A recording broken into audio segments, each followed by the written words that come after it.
What's going on, guys? Got a 2005 Ford Taurus here.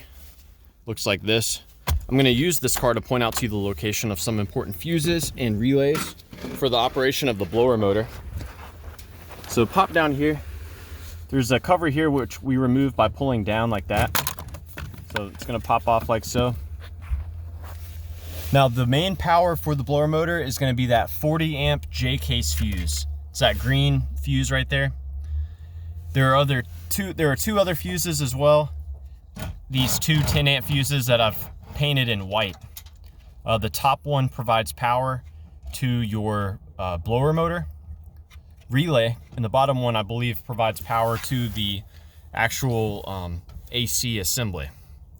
Now the blower motor relay itself, I've written a B on it in white. It's right up there.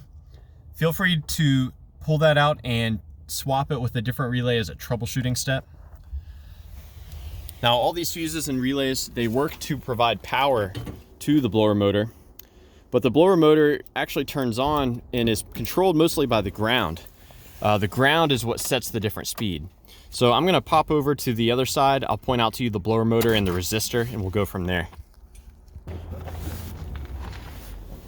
All right, so coming in here, the blower motor is gonna be down here underneath this cover, which is held in place with two push pins. There's one there, there's one further there. You can basically just grab it and yank it straight down.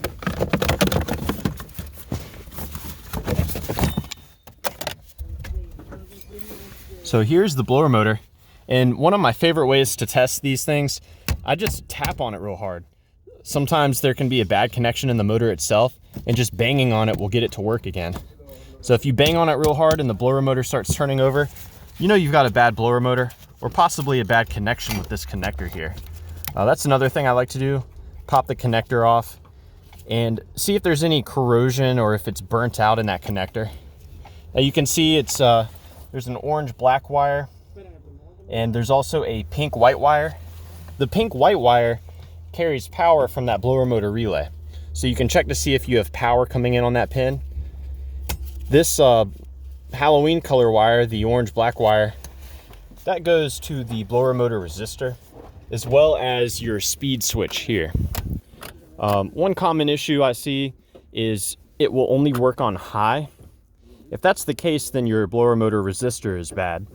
If it only works on the lowest setting, then it's possible that the switch itself is bad. So, and let's see if I can find the resistor.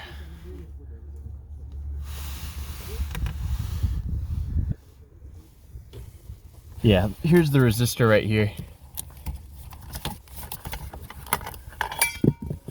Yeah, that's it right there. Got my thumb on it. So yeah, I hope this was helpful for you guys. Please be sure to let me know if you have any questions, or more importantly, if you have any advice about troubleshooting the blower motor on your Ford Taurus.